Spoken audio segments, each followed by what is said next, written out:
Bueno amigos, espero que estén bien. Esto es Capicastro y vamos a ver la sierra cinta de 12 pulgadas. Bueno, las ruedas son las que son de 12 pulgadas. Y esta es nuestra primera prueba, ya hecha hasta estos momentos. La vamos a conectar.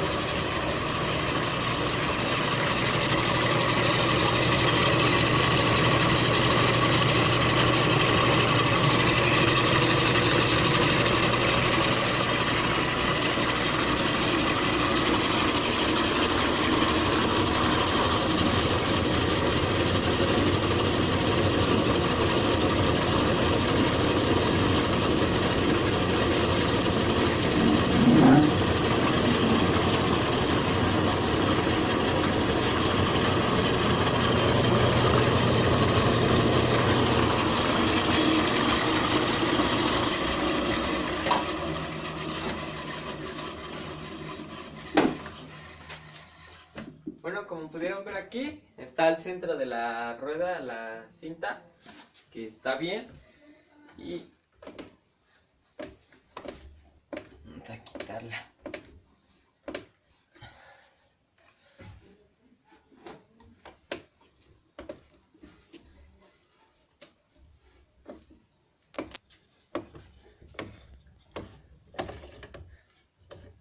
Aquí está todo cortado.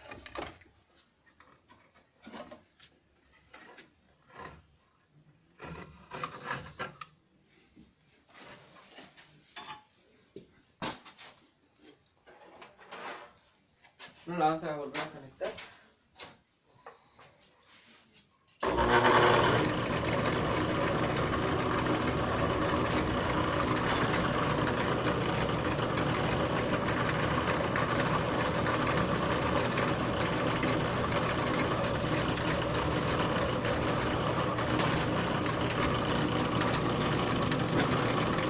Como pueden ver, aquí funciona bien, el motor está bien, la rueda está nivelada y todo está bien aquí hasta ahora.